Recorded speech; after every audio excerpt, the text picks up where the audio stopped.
Winter's coming, and I'm liking where it's going.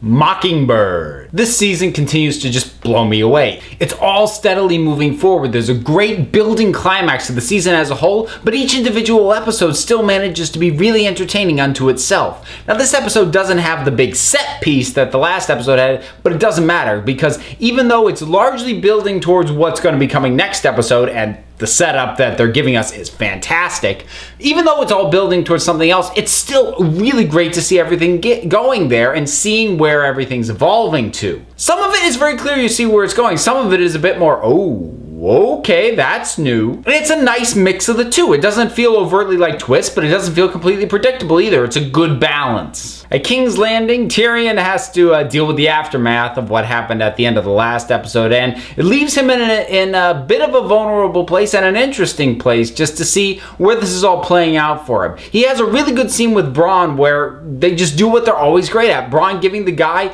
a dose of reality in terms of what the nature of their relationship with and what the nature of the world they live in is. Bronn was always really good at that. Harsh truth told in an amusing way, and he does that again. Oberyn Martell, every time we see him, he's just more and more intriguing. Maybe it's the accent, I don't know. There's just something intriguing and exotic about this guy. And it's laid out very clearly where he's going, at least in the immediate future, and I can't wait. The Mountain comes back after being shown sporadically across a number of seasons and talked about incessantly. He's finally back, disemboweling people for the heck of it. So, pretty much what you'd expect. But this guy, oh, he's intimidating. I mentioned before, this is the third actor that's gotten to play this part, but oh my god, I don't know if he's as big as they make him look, but he's like the Hulk. At Dragonstone, I continue, surprisingly to me, to find Lady Melisandre evolving in an interesting character. I really didn't care for her when she first got introduced. I liked her even less last season, but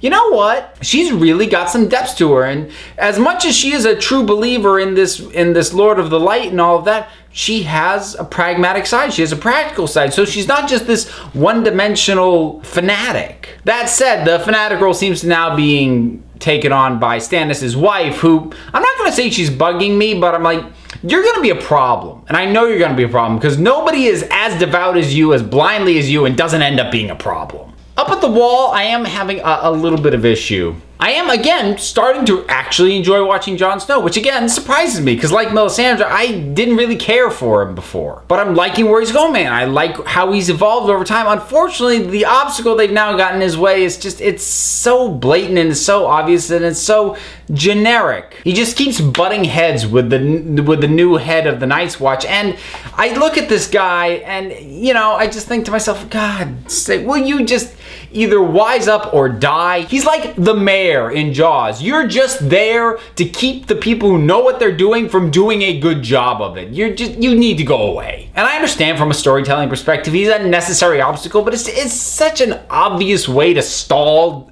things and make things more difficult for Jon, and the show's better than that. Brienne and Podrick, still loving that pairing, and Podrick is able to show that, you know what, he does have some value. Maybe he's not a seasoned fighter, maybe he's not even really cut out to be that much of a squire, but he starts to show that, no, he's got some value, and he's got some things that he brings to the table. Arya and the Hound, more fantastic stuff. Just to see Arya continue down the path she's on, she's just so good to see where she's going and to get a sense of what she's gonna end up as. And there's just some great callbacks as well to stuff that happened actually 2 seasons ago. And we get a little more depth into the Hound. Now, I was a little cautious about this when the scene started and he started talking about his past. I'm like, I'm not sure I want to know that much about you, because he's one of those characters that's kind of cool because you don't know much about him. And I thought getting that backstory, it might take some of the edge off of him. Well, it doesn't. He maintains his edge, maintains his cool, still working fantastically. Across the Narrow Sea, Daenerys, yeah, well, there's stuff going on with her and Daario that it could go either way on, but she's still, like I talked about before, having to find that balance between a conqueror and a ruler, and it's nice to see her develop this other side to her, in addition to the kick-ass leader she already was. Guess who's still stealing the show, though? Baelish, again. Just this guy. What's really amazing about this episode, though, is you get this side of, he actually, at one point, was capable of love. You get some history and some backstory, and you get this real sense of him that for all the stuff he's doing now, there was something redeemable in him once.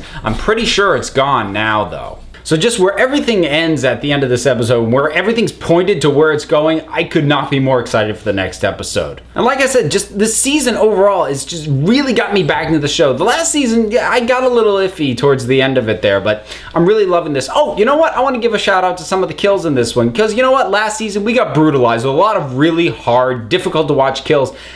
I got a number of more just really satisfying kills in this episode. And you know what? I'm going to give a shout out to that because I appreciate them. So that about wraps it up on this one. Let me ask you this though. If you found yourself in the land of Westeros and you had to have a companion at your side in a battle, who out of this cast of characters would you want at your side when the chips get thrown down and you need somebody to help you fight your way out of a situation? Who would you take into battle? Leave something down in the comments and let's talk about it. Until next time, this council is adjourned.